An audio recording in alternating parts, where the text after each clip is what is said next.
All right. Welcome everybody to Humanities DC's Making a Way Forward Through Our Past, Restorative Community History Projects program. My name is Jasper Collier and I am the project manager for oral history at Humanities DC. My pronouns are he, him. I have short brown hair, dark, thick glasses, and a beard. For those of you in the audience who are not familiar with Humanities DC, we are the Humanities Council for the District of Columbia. We aim to enrich the quality of life, foster intellectual stimulation, and promote cross-cultural understanding and appreciation of local history in all neighborhoods of the district through humanities programs and grants. Thank you for joining us for today's program, and thank you to everyone who has made this program possible. Especially like to say thank you to Dr. Anna Kaplan, who put this program together for us this evening, and also Tracy Mullery, who is producing the program for us today as our program's coordinator. Joining us tonight are Dr. Donald Earl Collins, who will moderate the conversation, and project representatives and members of descendant communities connected to the projects Black Land Loss in Washington, Memories of the Past, Hopes for the Future, and Project Harmony Cemetery. So first, I'd like to introduce Dr. Donald Earl Collins, pronouns he, him. Dr. Collins is a freelance writer and lecturer of history and American studies at American University.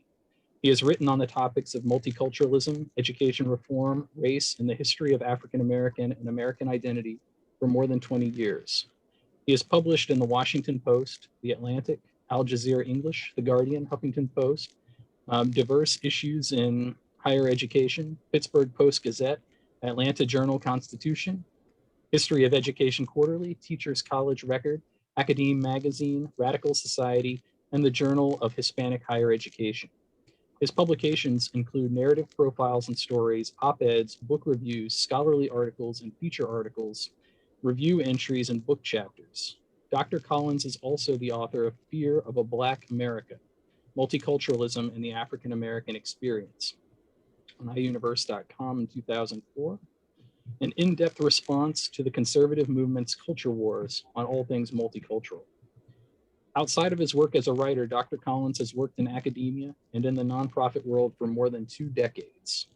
He has served as a non-tenured associate professor with the University of Maryland, University College, and has previously taught as an adjunct professor of African American history and American education at Carnegie Mellon University, Duquesne University, George Washington University, the University of the District of Columbia, and Howard University. For more than 4 years, Dr. Collins was the Deputy Director of College Access and Success Initiatives with the Center for School and Community Services at Academy for Educational Development in Washington, D.C., in New York City. He previously worked as Assistant Director of the New Voices Fellowship Program at AED, a program for emerging leaders in the social justice field. Dr. Amanda Huron, pronouns she, her, is an associate professor of interdisciplinary social sciences at the University of District of Columbia. Her research interests are in urban geography, housing justice, and the history of Washington, D.C. In her 2018 book, Carving Out the Commons, Tenant Organizing and Housing Cooperatives in Washington, D.C., she theorizes the urban commons through close examination of the experiences of limited equity housing cooperatives in Washington. Amanda serves on the board of Empower DC, a citywide community organizing group, is active in the housing work in DC, and is a native of the city. Corey Shaw, he, him, pronouns, is a native Washingtonian and Anacostia Senior High School alum. After graduating from high school, Corey immediately began studying reparations, restorative justice, and history. As a senior at the University of the District of Columbia, Corey is finalizing his thesis on a versatile and practical reparations framework. In the past year, he has been deeply involved with the Black Broad Branch Project, interviewing one of the direct descendants of Captain George Pointer. Outside of academia, Corey has worked for the Greater Washington Urban League. He has been assisting with the rollout of the COVID-19 Housing Assistance Program, and most recently, Stay DC. Wholesale, Corey is dedicated to uplifting those communities that remain underrepresented and underserved. Lex Musta, pronoun Tema, is the project director for History, Arts, and Science Action Network, an organization that aims to provide a highly interdisciplinary approach to exploration and preservation of cultural heritage throughout the world through bridging the arts, humanities, and science. Hassan is dedicated to restorative justice through racial reconciliation and repatriation of human and cultural remains. Project Harmony is one project under Lex's purview. William Hart, pronouns he, him, is a community activist that is involved in the Harmony Memoriam Restoration Project that seeks restorative justice by publicly acknowledging the desecration of this cemetery and by belatedly honoring those that were interred there with several memorials. His ancestor, Professor William Henry Harrison Hart, was a professor of criminal law at Howard University for 34 years and was interred at Harmony prior to its move to Maryland in 1960. Professor Hart won a precedent-setting case in Maryland in 1904 that marked the beginning of the dismantlement of Jim Crow by legal means. Thank you all again for joining us today for today's discussion and program. And with that, I'll turn things over to Dr. Collins. Thank you, Jasper. Good evening, everybody. Normally I would have you say good evening back to me, but that doesn't work in the Zoom environment. I've tried it with my own students, doesn't really work. So good evening. Thank you for being part of this panel discussion. I'm going to try to keep my comments very, very brief, as in I'll probably pretty much stop talking right now.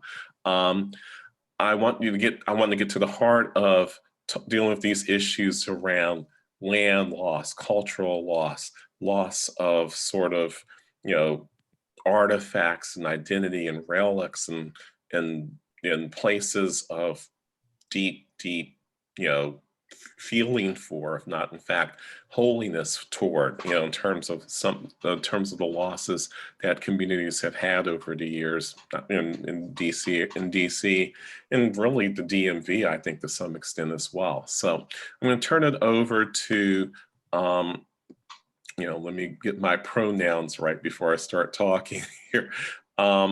So I'm going to turn it over to Dr. Huron, and I'm going to turn it over to Mr. Shaw to talk about their work with Black land loss in Washington, memories of the past, hopes for the future, their project, what they're trying to get out of their project. Maybe ask a question or two along the way, maybe not, we'll see.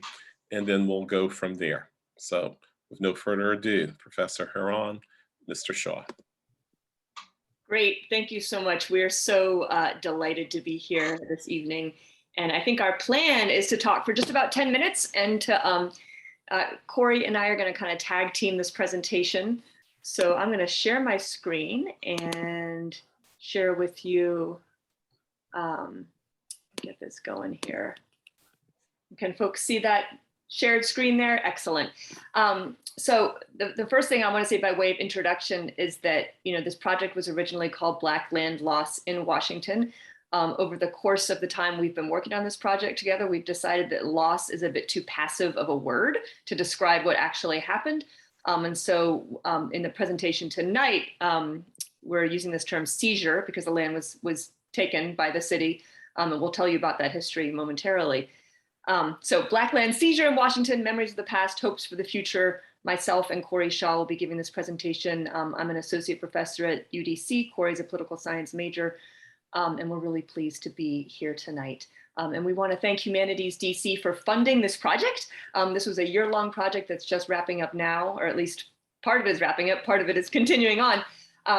And we also want to thank our community partner, Historic Chevy Chase DC, and of course UDC, the Dean of the College of Arts and Sciences, Dean April Bassey, the Chief Academic Officer of the university, Dr. Potter, and our president, Mr. Ronald Mason. So without further ado, introduction, just really quickly, I'll say this is a project, and I'll talk more about it in a minute, but this is a project that really began about a year ago in the planning phase. I taught a class in the spring of 2021, a UDC class that was all focused on this project of Black land loss in Washington. And specifically, we were focused on learning to use the oral history method to interview descendants of two Black families whose land was taken by the city through eminent domain in 1928 in order to build a park and a public school for white children in the Chevy Chase, DC neighborhood.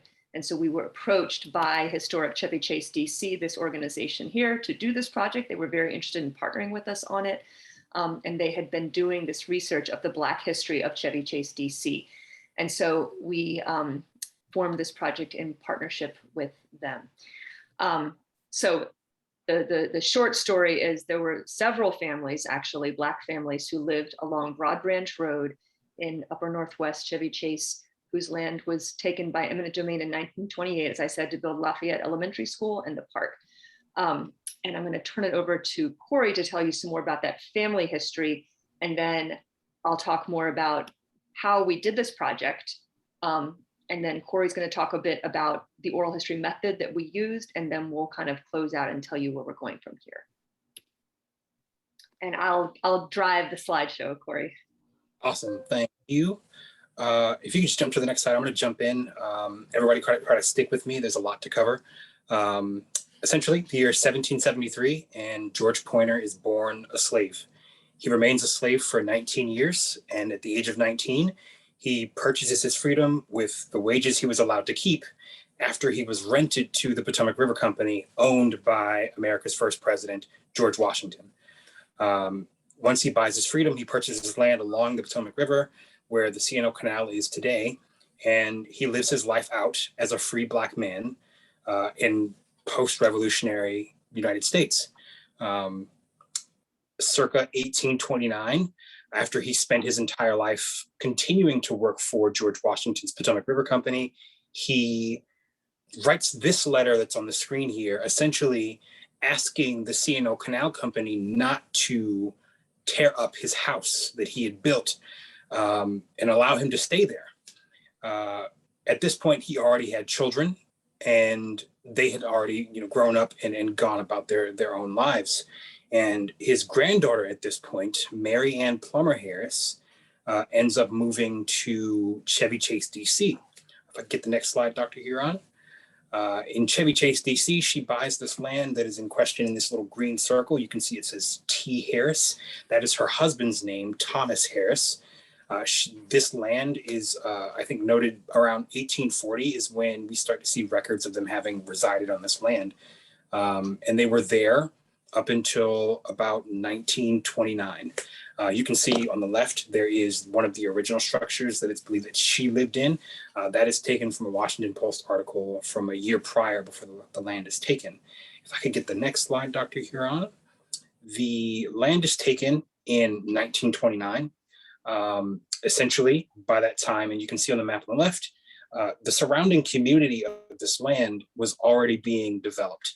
And it wasn't being developed to create an integrated community. It was actually built in a segregated white community at this point. And so all of the little lots around are owned by white families. And it's being written into a lot of the deeds at this point that these properties can't be sold to African Americans. And so in 1929, when the district essentially says, hey, the surrounding white community for this Black enclave and a white segregated community, the surrounding community would like a school and a park. And they essentially go to this family. They say, hey, we're taking the land. You can take fair market value, or we can take you to court and take the land ourselves. And the family ends up taking fair market value, which is essentially chump change in comparison to what the land's worth now. And so that representation of what it is now is on the right-hand side in this green highlighted area. And you can see today there's a portion of the basketball court, there's some path there, and the land stayed that way up until today. This is what's currently there. And it's interesting to note, I guess, for historical sake, the land to the north here on the left side that says Mary Frances and C. Jones, that was a slave plantation. And so keep in mind, as we're telling you about the work that we're doing, that the land in question here was purchased during the Civil War. And for essentially 2 generations, there's a Black family living in a segregated community in a slave state, mind you, and they're living in between what was a slave plantation to the east, to the west, and then a slave plantation that was to the north. And it remained that way until around 1870. If I get the next slide, Dr. Huron, I think I'm done. Great, thank you. So it's a very powerful history of this family. Thank you, Corey. And just a really incredible story of this family's legacy in the city as an early free Black homeowning, landowning family.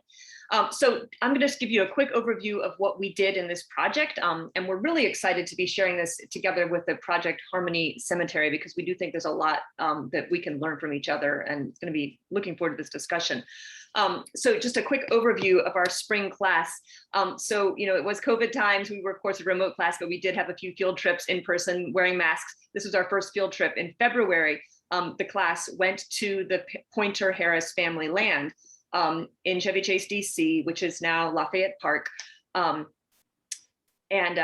we were there in the cold and the snow, and met with historic Chevy Chase, DC folks, and to really get a sense of the place, the land where that was so important here, that was taken. We spent the bulk of the semester learning about this history, learning also, and Donald, you referenced this early on, it's not just, these particular sites in the city. This is a phenomena happening all over the city. This is a phenomena happening all over the United States. So we did some reading into how this theft of Black land has happened in DC and in other parts of the United States and Canada, actually, as well. We looked at a case in Canada too. So we learned about the bigger history of this. We also learned about how to do oral history. And through our grant, we were able to hire an oral historian to teach us how to do oral history. And we were able actually to get some amazing guest speakers. This was Paul Ortiz. He's there in the lower corner there, from University of Florida, who is working at the intersection of oral history and reparations, which is really what this project is about as well. So this is just a screenshot of one of our many Zoom class sessions, remote class sessions. We had lots of great guest speakers come and talk to the class. And we went back in April. We went with the descendants, the folks that we were able to interview. We had 16 students in the class, and we had 8 descendants. So the students worked in pairs, and each pair interviewed each descendant, family descendant, did actually 2 oral history interviews with each descendant.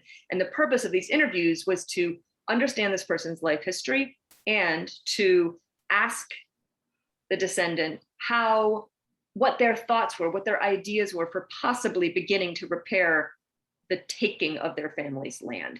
And so really the big picture purpose here was to conduct these oral histories so that we could create a set of recommendations for the Chevy Chase DC community on how to redress this loss today, and keeping those descendants at the center of those recommendations. So that was really the big focus of the project as a whole. So in the spring, we learned the oral history method and we conducted those interviews. We met the descendants remotely and also in person on the land when we were able to do that.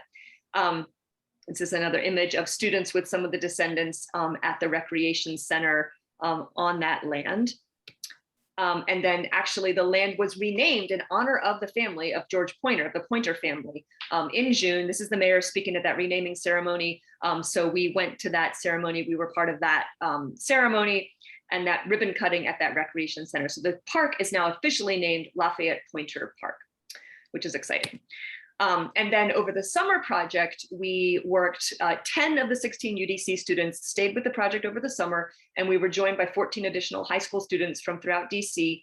And this is some of us, again, at the park in June. And it was an amazing, really time to sort of share what the UDC students had learned with the students over the summer. And our purpose over the course of the summer was to take those interviews that the UDC students had done in the spring and create transcripts based on the interviews, and then really just work with those interviews, those transcripts, as source material for thinking about how do we now draw out written recommendations for the descendants based on what they have told us. So it's really this kind of iterative process of us pulling those recommendations out. And the students over the course of a 6-week summer program did tremendous work working with those transcripts and really drafting a final set of recommendations for the descendants based on sort of their own thoughts. We also this summer had made a couple of other field visits to other sites around the city, again, speaking of other instances of the taking of Black owned land, the history of Berry Farm community, which is an early free Black land owning, home owning community in Southeast Washington, which was later razed, and then a public housing project was built nearby. So we went to that site. We're here in front of some of the remaining buildings of the public housing project, which is now being redeveloped. We went there to learn about that history, to kind of think about our own work in the context of the broader work in the city. So I want to turn it over back to Corey for a few minutes to tell us about oral history as a method and why that was so important to our work. Yeah, so I think I'll start with kind of defining oral history. And I think in its simplest form, oral history is very much just the art of having a conversation. And that's blanket without any kind of nuance, right? Like sitting on a porch with, say, an elder and hearing them talk to you about their life is a form of oral history. It certainly lacks the nuance that comes with doing a project like this, but it is no less an important form of oral history and a way to preserve historic knowledge. Now, if you're really looking to add some kind of nuance, then I think in its basic form, it's having a conversation with the intent of gaining insight into a particular person's life, insight into a particular instance, historical happening, and really just trying to get a better understanding of what happened in the past, typically to try and figure out why we're here and then what is the best way forward. And in this project in particular, it was really important because we're talking about the taking of land from a family, and then we're not even starting to take into consideration the economic impact, but just the fact that this family now is separated. A number of these family members live in Atlanta. I've met some people that are up in Pennsylvania. There are people that are in Annapolis. There are some people that still live in the city, but the family for the most part is scattered all along the East Coast. And the nexus for that scattering is the taking of this land. When you started taking the economic impact for a lot of these descendants, it's very difficult to talk about. I've talked to a few of them who just don't want to have that discussion altogether. I've had conversations with people who want to have that conversation, and that conversation is fairly one-sided. And that's important to document, right? To document what people are perceiving is also just as important to the historical narrative as historical documentation, the maps that I'm showing you today. Those things are equally important. And in a lot of ways, oral history serves to return some of the power of the historical narrative to underrepresented peoples, allowing African Americans across the spectrum to come forward and tell their stories, to speak their truths, really serves to change the historical narrative, and then fosters conversations like the one we're hoping to have today, essentially to drive that forward and get us towards a more equitable future. Great, thank you, Corey. And again, we did hear from several oral historians in our work, which was really important. And then just to wrap up, I know we are already over time, so we're going to wrap up. But I do want to just briefly say where we're going from here. So our narrators, we gave them this final report, draft report actually, because we want their feedback. We gave it to them, all the recommendations that came out of their interviews, these oral histories that we did. And they had a meeting on Saturday to talk about it. And we're waiting to hear back from them about what their response is to those recommendations. And then we will proceed based on how they want to proceed. And we've just believe it's very important to always keep the narrators at the center of these decisions about how to proceed in terms of dealing with these difficult pasts. So thank you very much. Our emails are here. Please do get in touch with either or both of us if you'd like to learn more. And thanks again to all. Thank you both. Thank you both for your presentation. Appreciate it. I have a quick question of clarification for both you and Corey, just to confirm for those, because not everyone here might not necessarily know this. DC is in the 1920s. It's the height of Jim Crow, right? It's the height of Jim Crow segregation in DC when all this is taking place, when these families are being dispossessed of their land and their homes, right? Yeah, and I think Corey mentioned this, but just to reiterate, so this was it was actually several Black families. We were able to talk to descendants of 2 of them, but we're actually also rethinking this project, and now we're talking about it as the Black Broad Branch project, which Corey mentioned at the beginning, because we want to think beyond just the 2 families who we happen to be able to find descendants of. But yeah, it was this cluster of Black families in this area. And when they were forced to sell the land, as Corey mentioned, there were restrictive covenants, racially restrictive covenants all over the city by that point, certainly all over Upper Northwest. And so even though they did have some money from the forced sale, they could not then purchase a home anywhere west of the park.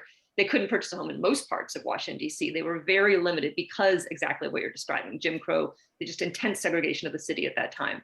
And so this is part of the reason that it was such a huge loss. It wasn't just the loss of like that particular piece of land. It was the loss of access to, that whole part of the city. Right. Loss of autonomy too is a big thing people talked about. And the loss of the whole community at the same time. Yeah. Okay. Thank you. Thank you. Thank you both. Let's turn it over to the folks from Project Harmony Cemetery, to Tema Musta, right? Am I saying that right? Lex Musta.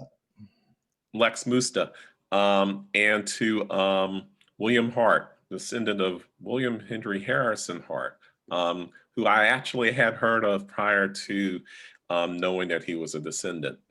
I am an African-American historian after I do hear about these sorts of things every once in a while. So I'm gonna let you two talk about your projects and we'll go from there. So Lex, go ahead and start. Thank you very much. I'll speak for about 5 minutes and then pass the floor to William. Thank you very much for having me tonight. I'm happy to be a guest of the Monacan Indigenous Nation, and I'm broadcasting you from their beautiful territory.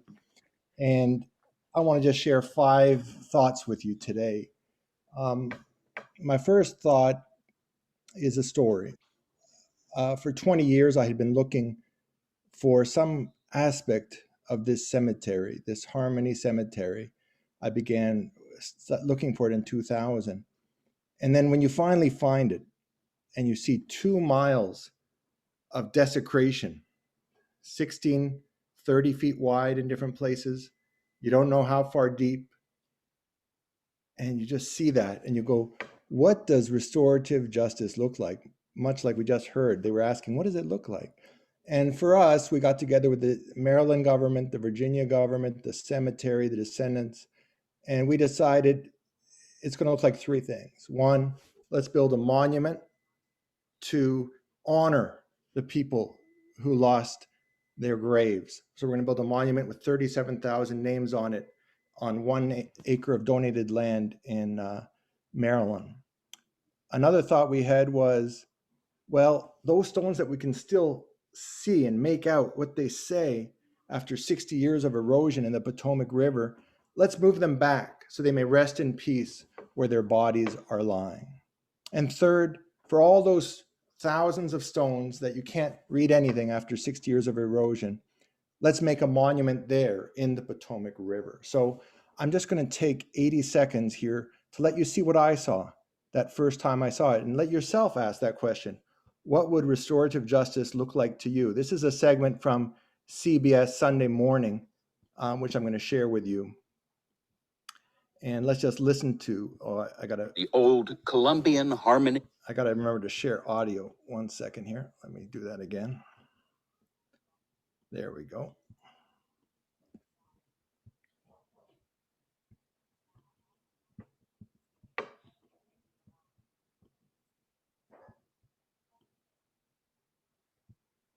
The old Colombian Harmony Cemetery in Washington, D.C. For about 100 years, starting in the late 1850s, it was the final resting place for 37,000 Black residents of Washington, including many of its most prominent citizens. So how did all these headstones from a cemetery 60 miles upriver in Washington, D.C. end up here? Yeah, this is a beauty. A Virginia nonprofit, the History, Arts, and Science Action Network, has taken on the job of recovering as many of the headstones as possible. But it is a monumental task. So far, 55 have been recovered.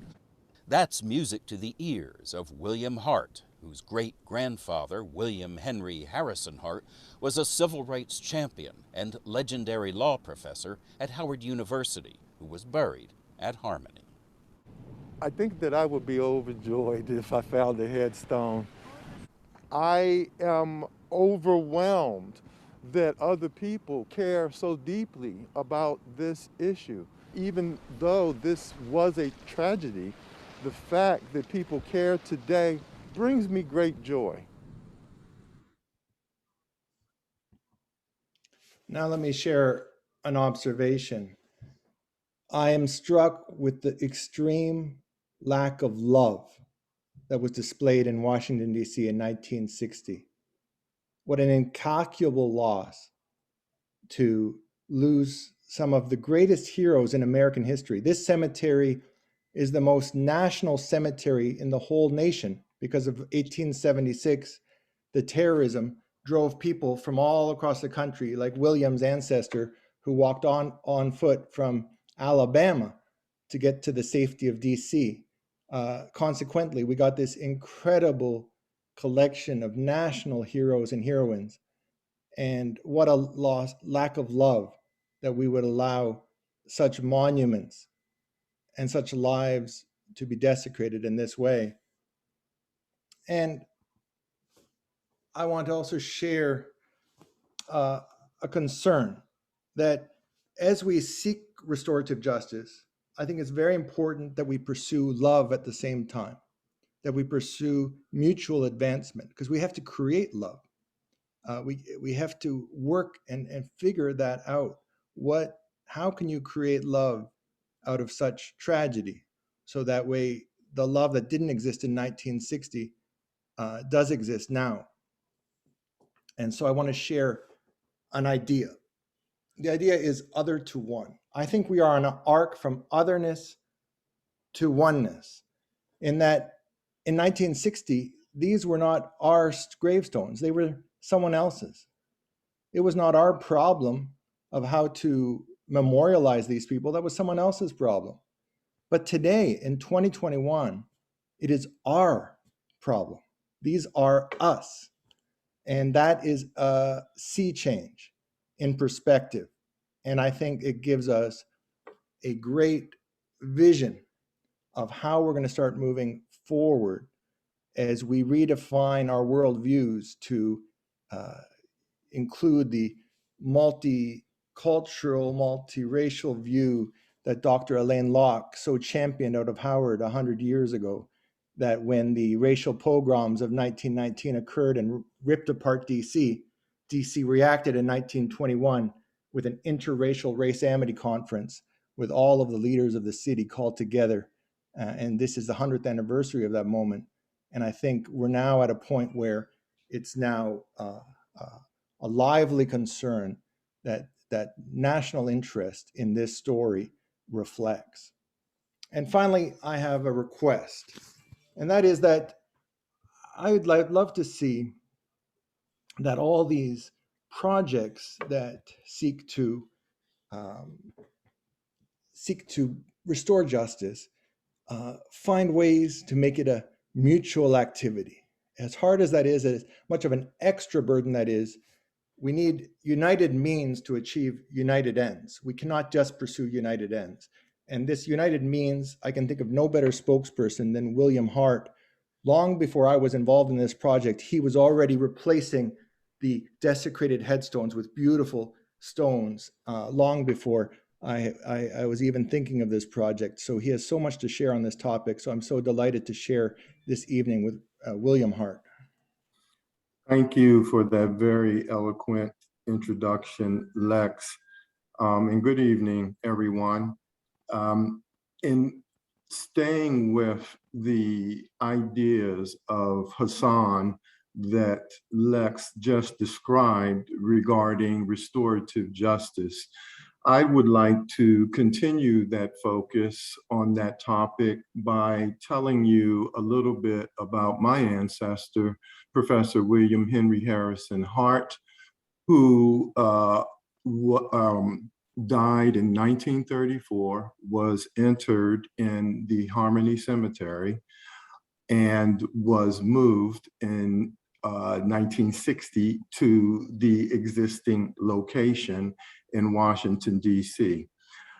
And I want to tell you about him and his life, a few things about his life in order to illuminate the ideas of restorative justice and provide an example of how restorative justice can be practically implemented in the community.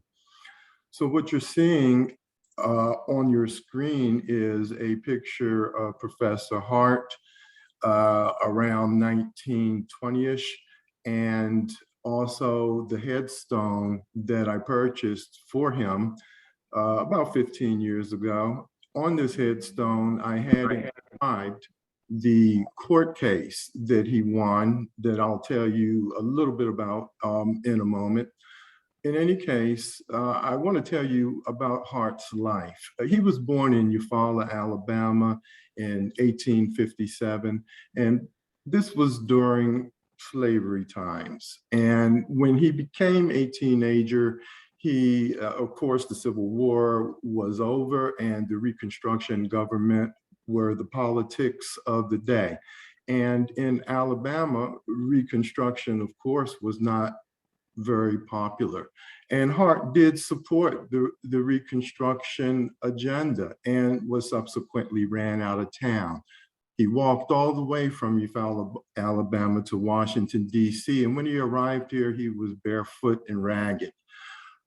In any case, he enrolled in Howard University, which at the time had a preparatory school, and graduated from that and continued his education, earning bachelor degrees, an LLM, a LLB, a master's degree in agriculture. He also he raised money for the founding of the first Howard University Law School. And for a time, he was the dean of the Department of Agriculture at Howard University. Professor Hart won a very important case back in 1905 regarding that turns out to be the first case that I have been able to find that began the dismantlement of the precedent, the precedent-setting case, Plessy versus Ferguson, which is, of course, Jim Crow. So Hart set out to conduct a test of the law and bought a ticket for himself and his sister from Boston to Washington, D.C. His sister and he got on the train and began their travels. And when the train got to the Maryland state line, the conductor asked both of them to move to the Jim Crow car.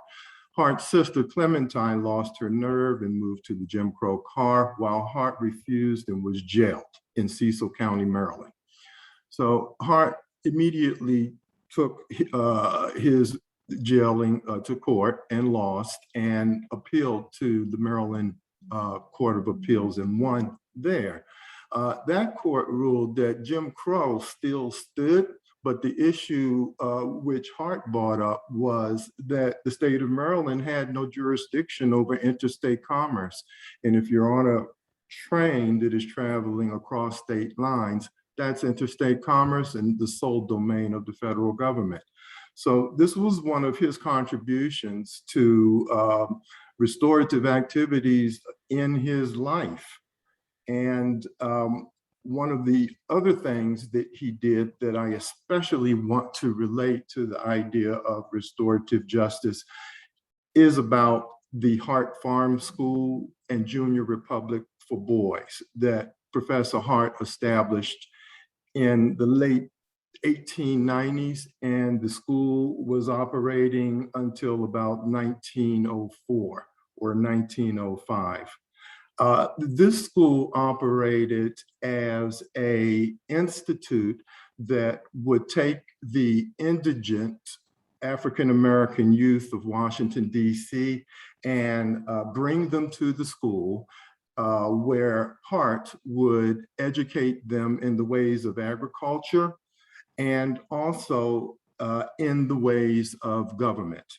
Regarding the title of the school, Junior Republic for Boys, Hart And the farm school actually set up a constitution and with elected officials and laws and citizens that was this junior republic and was constituted for the purpose of benefiting those students that were in that school for whatever reason they were there. So this school persisted for a while and eventually went out of business in probably a dispute with the district government.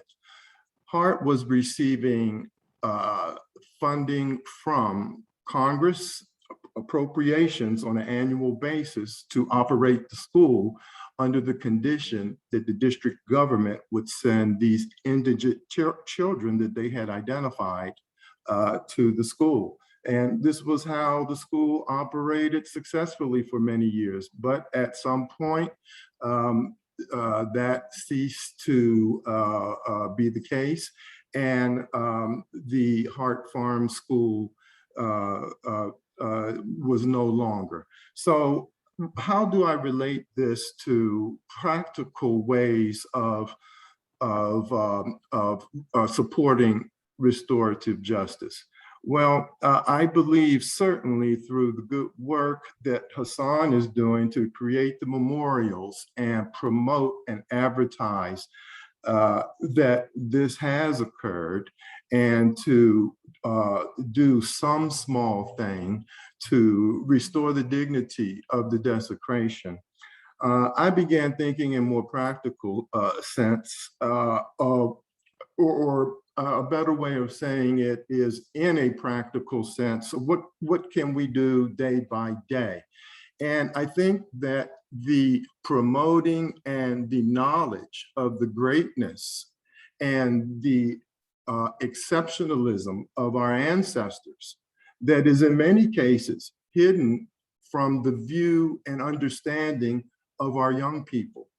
So through the Hassan's Foundation promotion of memorials that would illuminate the Hart and individuals like him that are entered at Harmony for the purpose of allowing our youth through our active promotion to see and get a different image of their selves that they can use day by day as they are navigating life.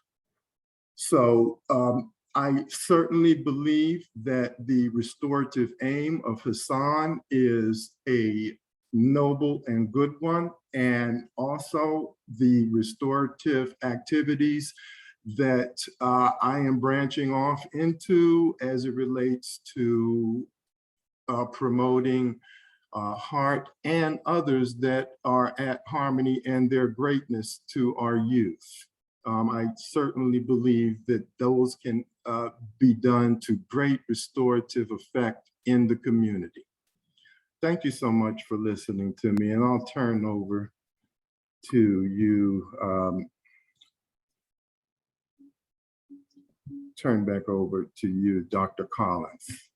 Well, thank you, Mr. Hart. Thank you, William. Thank you, Lex. Thank you both for your talk. Thank you for sharing this important information with us.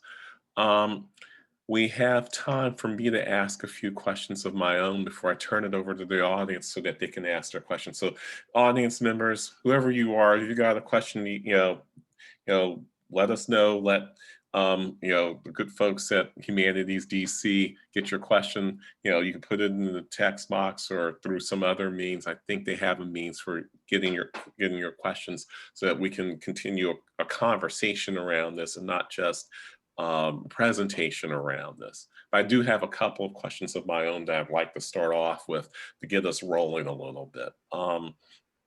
It really starts, I kind of want to start with Lex and William here first, because they brought up a couple of important things I jotted down while they were talking, and I just want them to clarify this a little bit. Yeah, and so I guess my biggest question is um, really around, you've started talking about what restorative justice looks like, right? Which is a little bit different than reparations, right? Reparations might be a component of restorative justice, but it's not necessarily restorative justice in full because it's just one methodology toward it. Do you think, though, that there's some sort of material or other kind of, or monetary or financial, other kind of redress that can be done as part of this? Why not? Yes, no, both yes and no. What do you think? What do you think based on what other people have said, people who are descendants of the folks who were at Harmony Cemetery are saying? What do you guys think? And you guys, as far as I know, what do you two think in terms of that, moving forward, possibly as one tool in the toolbox of restorative justice? I can go ahead and tackle that one, Lex, first, if you'd like. So, Dr. Collins, for me, the reparations and restorative justice are kind of linked at the hip. As I've been thinking about restorative justice and actually the projects that Hassan is working on does require funding. As other efforts that I kind of alluded to that are also restorative in nature, like promoting the exceptionalism of our ancestors. These activities also require funding. And I believe that when we are looking for funding, that reparations becomes a nice tool to consider. For instance, a reparations doesn't have to be just a cash payment. It can be that and much more. A bill can be introduced and passed through Congress that sets up reparations programs that are designed to benefit the community in ways in which Hassan is working and trying to raise money for today, as well as any other program that might be restorative in nature. So I think that a reparations program needs to include more than cash payments, but needs to be thought out. Certainly it should include cash payments, but it needs to be thought through what else can reparations, a reparations program do? Okay, thank you. Lex, you want to chime in on this? Because I'm going to go to the other panel after this, probably similar questions, but do you want to chime in on this at all? No, I appreciate William's sentiment very much, and I won't add to that. Thank you. Okay. All right. One quick question for you then. I want to tease out a little bit what you brought up around, love. It's an alternative to what happened to the desecration of those graves and those stones, and they're used to basically keep somebody's land from being flooded, essentially, right? Can you elaborate a little bit on that? Are you trying to say that love is a counter to the desecration, as a counter to hate, I guess, as opposed to as a counter to power? I just want to, for the audience, for my purposes, can you clarify a little bit what you mean by that? Sure. Thanks for that question, Donald. In 1912 at Howard University on April 23rd at 11 a.m., a prophet from Persia came and spoke at Howard. His name is Abdu'l-Baha. And the week before, the president of the country had spoken to the Howard Alumni Association, and they both spoke on the question of lynching. And the president talked about laws, enforce the laws, lynching will stop. And Abdu'l-Baha took a very different approach with that mixed racial audience at Rankin Chapel. And he said, you have to create love. But love is created by honoring the other and working for mutual advancement with the other. And I have always reflected on that talk because it was so striking to me, because this was repeated the next week at the NAACP Religious conference against lynching organized by Ida B. Wells, and Abdul Baha spoke there again. And when I read what the other individuals were speaking about, none of them were speaking about love, that these people can come together as a community. It's possible. And so when I speak about the contrast to people who dishonored and who showed spite, the opposite of that is honoring, pushing up, loving. And I just think it couldn't be a more strident contrast, and it informs us in our work to always make sure that the means we're doing is bringing us together. So if the means you're doing are just as divisive as 1960, I don't see how that's going to bring us to a different place. We have to move to a new place, just like the Race Amity Conference of 1921 did in DC, which put an end to those pogroms. I wish we had done the same in Tulsa the same week, so we didn't have to suffer the disaster at Tulsa, where the leading citizens of our country, of all backgrounds, raise up this notion that there is a place for us to come together by creating love through justice, equality, mutual development, honoring one another. Okay. So it's not just love in some abstract form, it's love with action, love with purpose, love as a form of power, if you will, to do all those other things. Okay, I just wanted to, I think the audience needed that clarification because I needed it anyway. So thank you for that.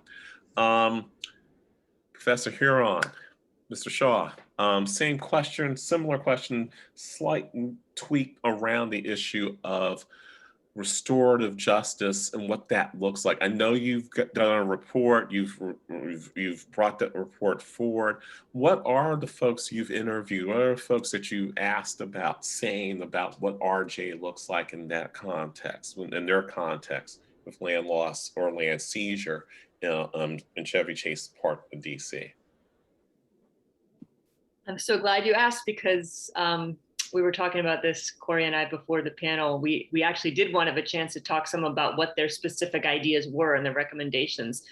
Corey, do you want to talk some about that, and I can jump in at any point? Yeah, I stopped because I want to make sure I represent what they said very accurately.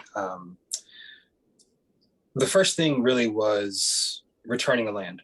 I think that for a number of the descendants, that was top of mind, not just based on the economic impact that could have for the family, but the spiritual implications of being able to return to a place and claim it as their own formally, right?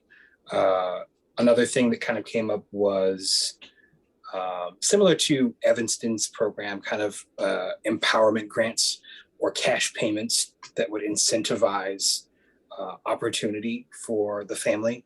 And I think similar to what it sounds like the Project Harmony group is trying to work on is this notion of historic preservation and trying to ensure that history is taught accurately.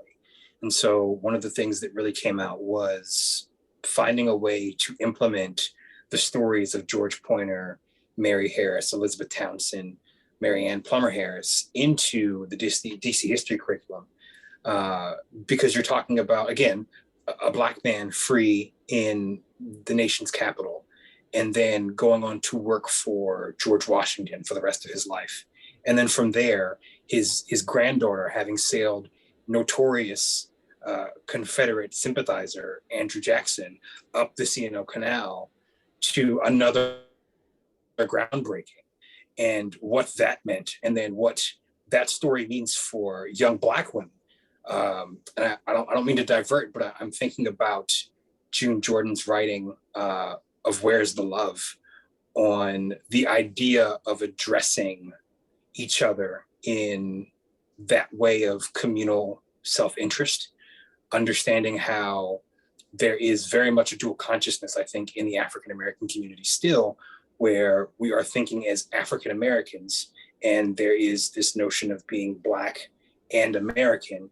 And in that American subcategory, there's definitely room for communal interest, I think, amongst the populace. And I think that's where a lot of it comes from in the spiritual sense from the descendants, is trying to change the ways in which we talk about history, and then framing history in a way that getting back to restorative justice, fosters these kinds of conversations of, look at this man's story, look at his family story, and look at what happened to them. How do we make that right? And then taking that small instance and recognizing that there are stories like that across the country and saying, okay, how do we then take what we did here in Washington and apply that other places? And so one of the big things, even as we started to draft the recommendations, is that, the framework for returning the land is borrowed from the instance in Manhattan Beach. The empowerment grants are borrowed from reparations instances in Evanston, Illinois. And so we're really trying to take what they're telling us, find practical ways in policy to get these things done, whether at the local or the federal level, because I don't think that one negates the necessity for the other. All right. Okay. So it's about both. It's about the intrinsic value of things, and then, to some extent, the actual value, the material value of things. So you're dealing with both the intrinsic nature of restorative justice and the literal material nature of trying to give folks some sense of, well, this is what was stolen from you. Let's try to give as much of it back as we can at the same time.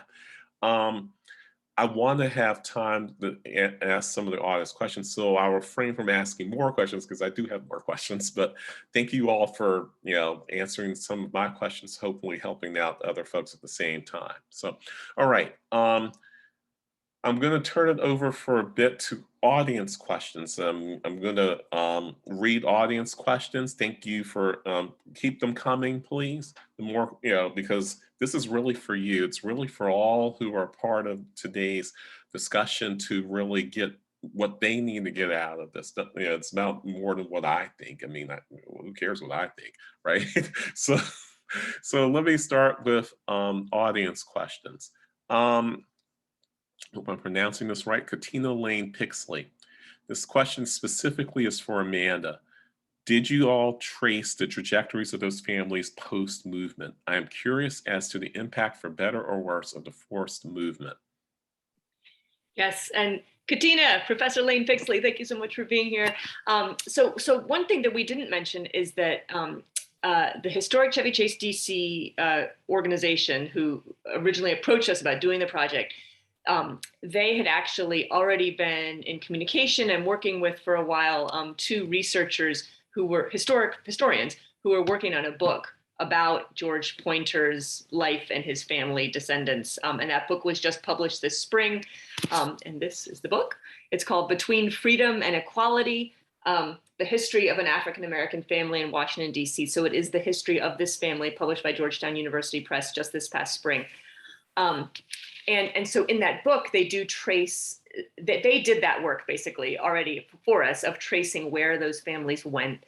Some of them actually went to Georgetown, which was another Black community at the time. Others went to Northeast, to Southeast. And ultimately, it's interesting, of the descendants who we interviewed, I would need to go back and check. I'm not sure if any of them actually live in the district today. They live kind of a little more further out. So that was not part of our project exactly, but that research had been done before us, that kind of tracing out of where they all went. But, it would be, and that's one of the things students asked about in the interviews, was about, the impact of growing up in different neighborhoods, of being kind of separated from their family in this way that they had been. And part of the purpose of the interviews was to hear the harms that had been done by the taking of this family land, because when we look at a reparations framework, part of what's important to document is the harms that were done. And so then the repair needs to kind of address those harms. But yeah, that's the answer to that. Thanks. Okay, thank you. Corey, do you have anything to add? Anyone else want to add anything in terms of, thinking about the ways and where people are? How far did you have to go to track people down? Those kinds of things, descendants and all that. Yeah, I mean, we didn't really, we really didn't have to do much of anything in any way in trying to track people down. I will say, As we were kind of getting things together, it was a little difficult trying to manage a pandemic and trying to conduct interviews in that setting, trying to work with people's hectic schedules and, you know, academics and things, and trying to schedule things in a way that was feasible for everybody. But I think once the project got going, it was going. We really didn't run into any obstacles as far as like finding people. And I think it came out in the interviews where people are now. And so again, like I've had the opportunity to speak to some of the people from Atlanta, down in North Carolina. There's people in Annapolis. A lot of them actually are in Annapolis. And a lot of the ones that are in Annapolis, interestingly enough, grew up in the 80s and the 90s in Southeast DC, in Berry Farms, near Pope Branch Park, off of Valley Avenue by Ballou. And so very interesting to see that diaspora just kind of disperse really rapidly. Like again, there's some up in the mountains in Pennsylvania, apparently. They're really just scattered all across the East Coast. Okay. Thank Donald, you. can I say one thing on that? Yeah, go ahead. Go ahead, Blocks. So we're talking now about the dispersion after, you know, this seizure. But the formation of the city itself, as I was mentioning earlier, like William's family, is that DC was a bastion of freedom and safety from the terrorism of 1876. So as people see these shows on national television, in the Washington Post, they start to hear about it. So there's a Mississippi family that's connected to a very prominent and beautiful stone. You may have seen there's one stone that it was just absolutely beautiful, and it was featured a lot in the newspaper articles. And the family reached out and then told us the story behind that.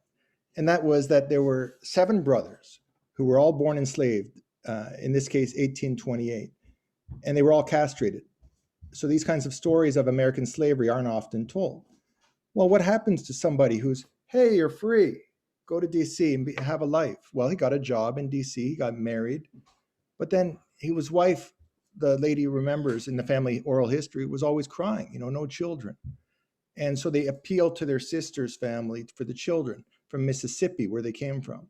And the sister didn't give any of her 14 children up. But 2 of the granddaughters came up, and they became like daughters to their granduncle and aunt, and grew up in DC, and now are reconnected to this project. And these 2, the granddaughters of these daughters who came from Mississippi for a DC education, are now sharing how their life has gone on from that, and how they actually used to pray at this grave that we've now found in the Potomac, when it was at the original location and at the new location when there was no more headstone. So this kind of story of DC told through these stones and the reconnecting of families is just remarkable, because I think we got to remember, as DC gets dispersed, there was also a time when DC was a coming together, and that helps explain how we have such a fantastic community. To know we have Mississippi groups. My wife's family comes from Spotsylvania, Virginia, and they took over C Street. Everybody on C Street was from Spotsylvania, Virginia. You might not know that by just looking around DC. It was a Spotsylvania street with Spotsylvania customs, cultures, food, diet, not just one uniform thing. It was the whole country. Thank you. Thank you. All right. Thank you for that. Let's move on to the next question. We've gotten a lot more questions since we started, so let me try to get through some of these. I'm on the other one on the chat from Cynthia Gayton, to the whole panel. Interesting that you are tying together restorative justice and stolen property today, when there is further evidence that despite Fair Housing Act and discriminatory behavior persists, and the laws aren't being enforced. What methods / tools will restorative justice bring to bear on correcting these things, right? William provided sort of an answer, well, part of an answer anyway, in the chat, but I want to open up to everyone else to consider. I mean, and this is a part of a question that I want to ask. Is there truly a way to provide full restorative justice given the amount of damage that has been done in terms of loss of land, loss of housing, loss of community, loss of culture, loss of income, whatever, and all the other losses and seizures that come out of the seizure of land or the desecration of holy sites and graves and so on and so forth? I don't believe that it's possible to restore it such that it never ever happened, because it did happen, and the happening left an impression on the lives and the ancestors that it happened to, and to those that perpetrated it as well. So no, a full reparations will not erase. And it's a difficult question to answer. Can you ever fully repair? I think that it would take you forever. However, I do believe, I just want to expound a little bit on the tools question, that through a reparations program that is organized can kick off all kinds of tools that would deal with the issues of systemic racism. For instance, reparations could kick off a tool that would create a program that would examine, let's say, the rules and regulations or the local laws of a particular jurisdiction to identify instances of systemic racism that is written into the law, and pull it out and then reapply the law. So this is a lot of work, and a huge undertaking, and requires funding, as I mentioned before, and through a comprehensive reparations program that offered economic relief to descendants of slaves in the way of cash payments, could be accompanied with all manner of programs that kick off all manner of tools that are designed to try to repair.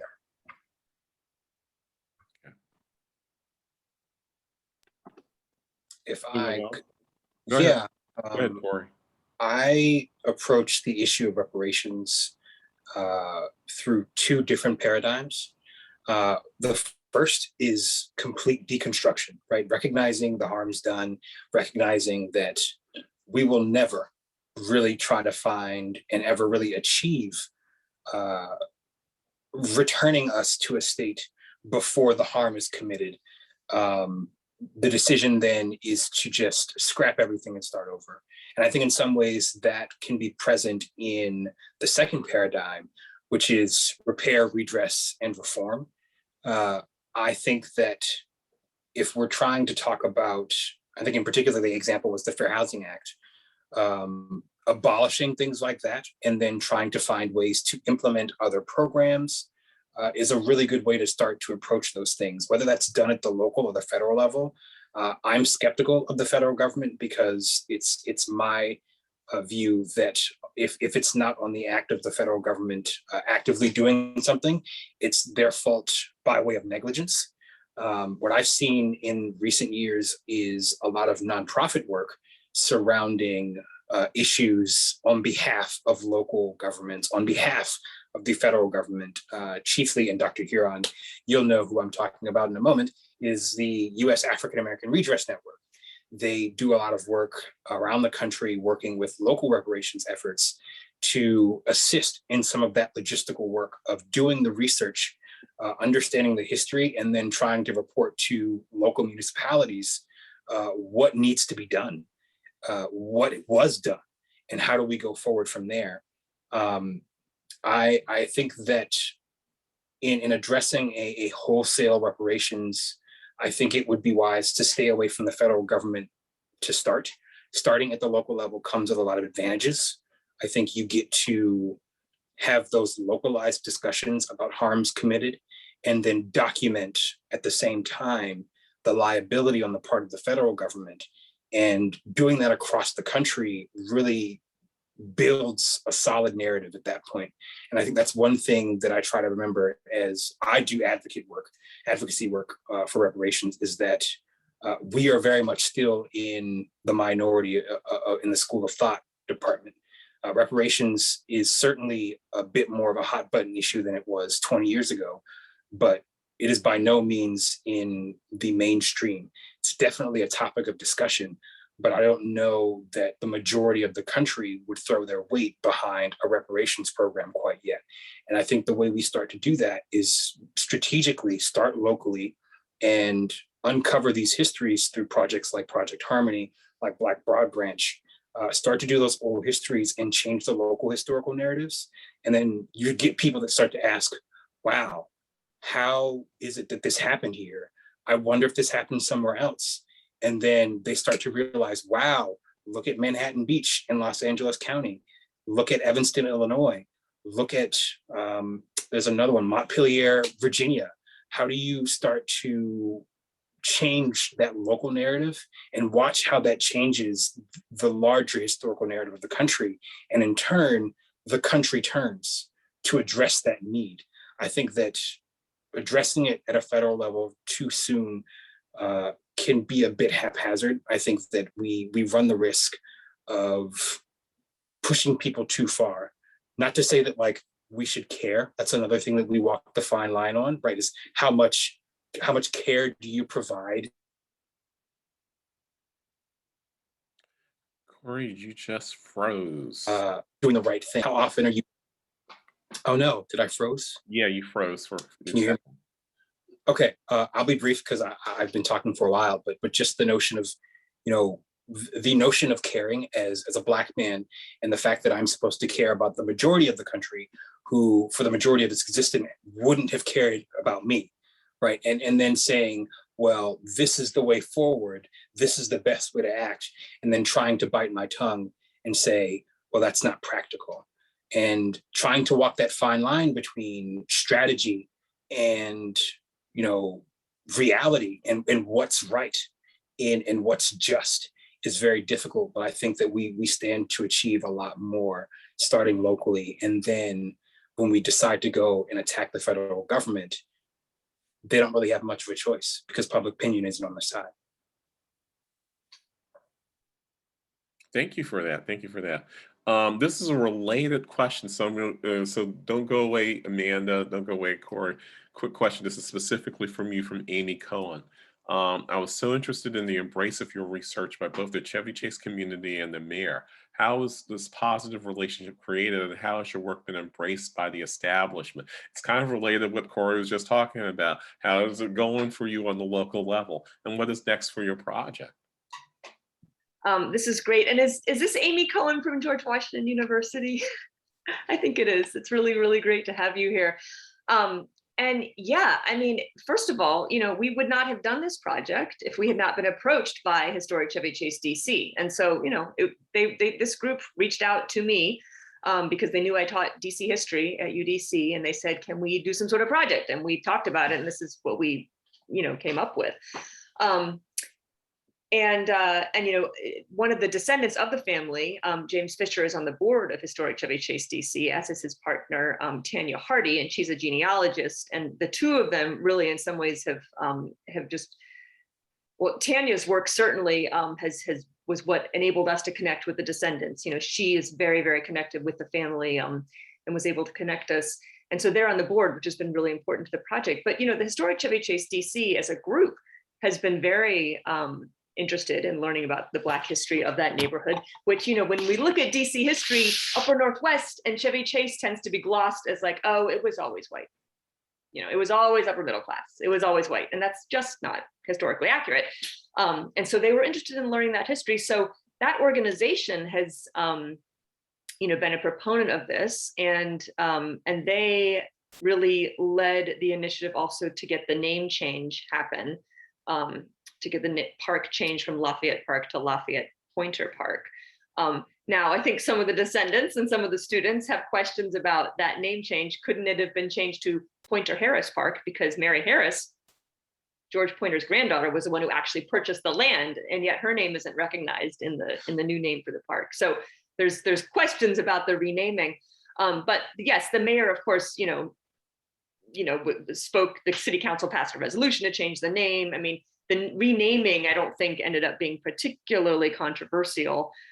But I think that the question that you're raising here is, how is the larger community responding to this? Well, we don't know yet. We've just been working with this one community organization.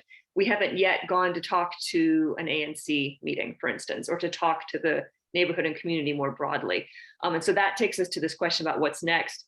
So really, you know, we're waiting. I kind of feel like we're waiting with bated breath, really, because we gave this draft report to the descendants. They spent Saturday looking at it and really kind of reading through it and seeing their recommendations put into print and kind of organized by the students. The students had additional recommendations based on their own research in terms of how reparations work is happening other places. But we're waiting to hear back from them how they want to proceed. And I think there's any number of things that could happen, but we really want to make sure they're driving the process. And so we don't know yet what's next. It could be stuff related to DC history curriculum and DCPS schools. It could be stuff, it could be, you know, return of the land. Like we don't know. We're going to need to wait to see what the descendants, how they want to move forward at this point. One other thing I will say though is Janice Lewis George, who's the new city council representative for Ward 4. And Ward 4 now, in case you don't know, extends to a bit of west of the park. And Ward 4 includes actually Lafayette Elementary School and Lafayette Pointer Park. And so she is the council representative for this piece of land. She was at the renaming ceremony. We talked to her about it there.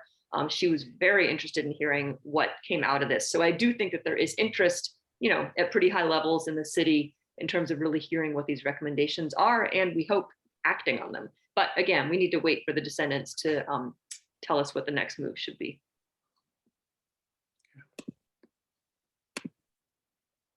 Or you want to add anything?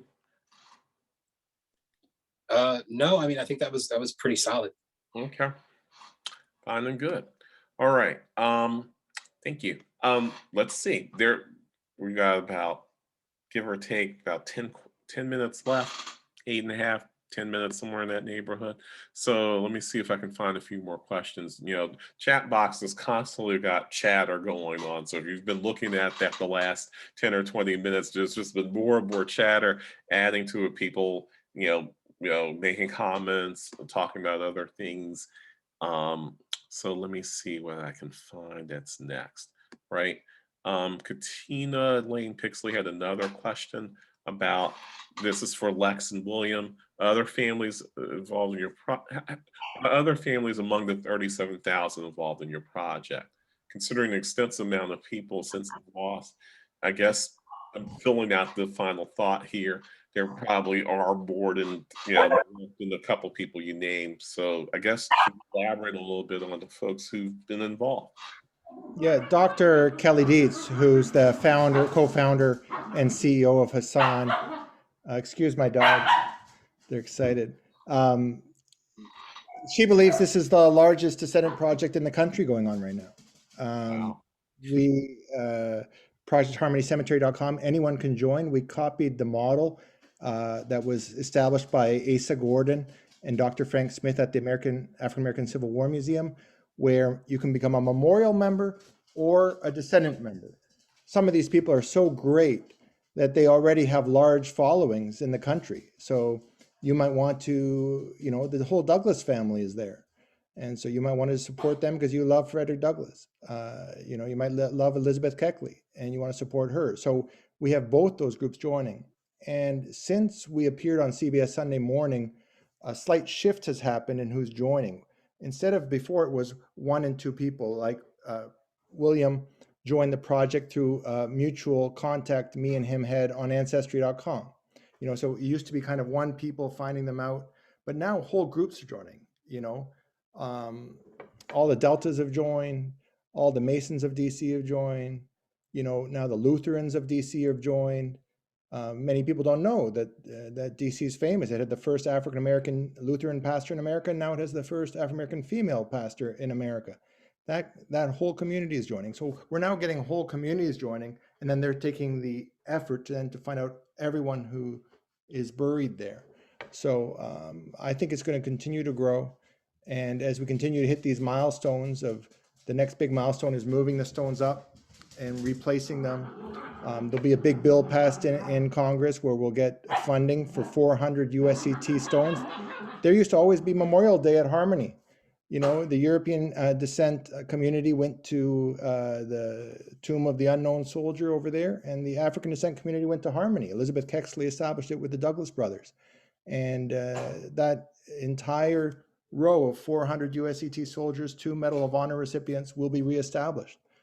And so you could imagine when that bill is passed through Congress, everyone will sign on to that one. And there'll be these different moments when we keep building it out wider. And we want everyone to follow William's example and the example of the Douglas family, and ask yourself, what would your ancestor do if they were alive today? And the Douglas family said human trafficking. So they've established the Frederick Douglass Family Initiative. Similarly, William is thinking about what would Professor Hart be doing today, and will he establish a foundation in that name? And we want every family to do that, because these individuals are so glorious. This liberation community needed everything established, including a cemetery. And therefore, the heroism is on all sides. Every single stone tells an amazing story, and should become part of our living life and community in DC again.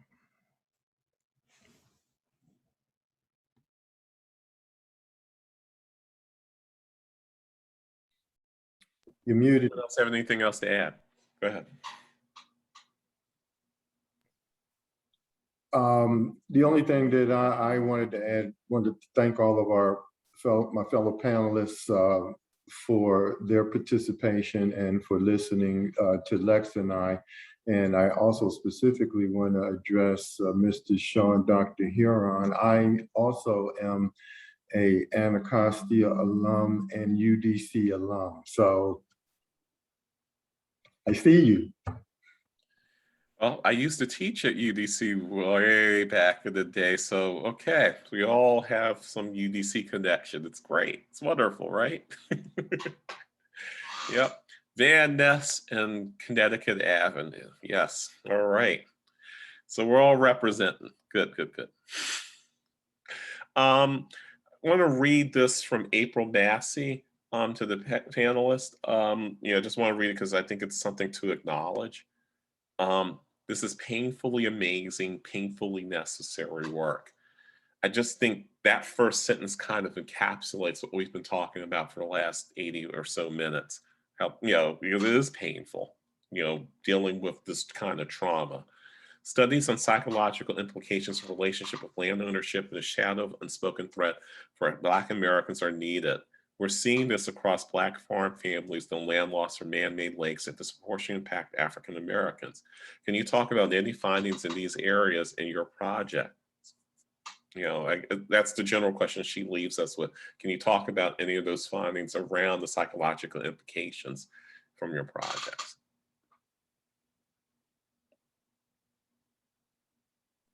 Does anyone want to jump to that? I'll jump in. I interviewed James Fisher, 7 generations. He is the ancestral grandson of George Pointer. James is incredibly put together and very thoughtful. He reminds me of me because he pauses all the time. And I remember the first time we talked, and I said, James, when was the first time you heard about George Pointer, and what was your reaction? And he stopped, and he looked at me through the screen, and I could see it in his eyes. And he goes, it was depressing. He goes, I've been depressed for a really long time, and I don't know how to deal with it. He goes, I've been to South Africa. I've been to Kenya.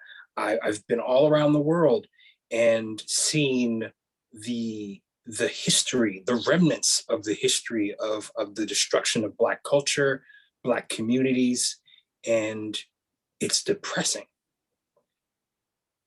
And that was the sentiment for a lot of the people, and it wasn't always stated that plainly. I think for a lot of people, it was just silence, the act of speechlessness. And I think, again, not to divert, but the act of speechlessness in oral history says a lot. When you ask someone what they think and they say nothing, that in and of itself is a statement. And it speaks to the gravity of the harm here. And the long-term impacts. I mean, again, we're talking 7 generations removed, and we have descendants that are still very much grappling, literally, mentally grappling with the loss of land 7 generations ago. So I think that is speaks to the psychological impact that we're kind of seeing in the work that we're doing. It's heartbreaking for a lot of folks. Yeah, and I mean, silence. They say silence can be deafening, right? And they also say silence must be heard, right? And those two things really get to, yeah, yeah. I don't know what else anyone would say under the circumstances. So thank you for sharing that. Does anyone else want to add or say something that sort of corresponds with their own findings? I think Corey kind of captures it. We're right at 7:30, folks. So I want to ask one more question.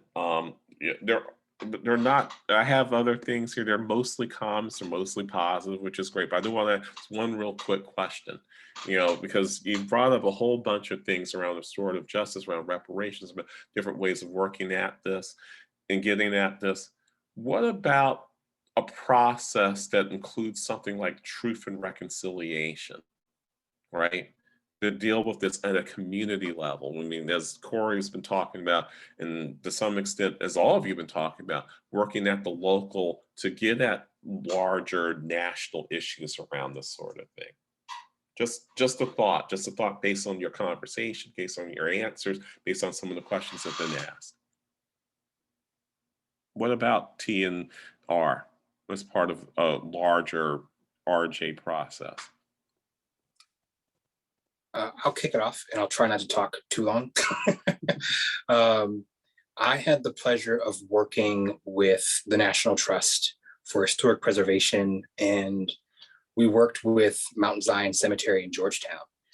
For those that don't know, this is a Black cemetery that's been in use since the early 19th century.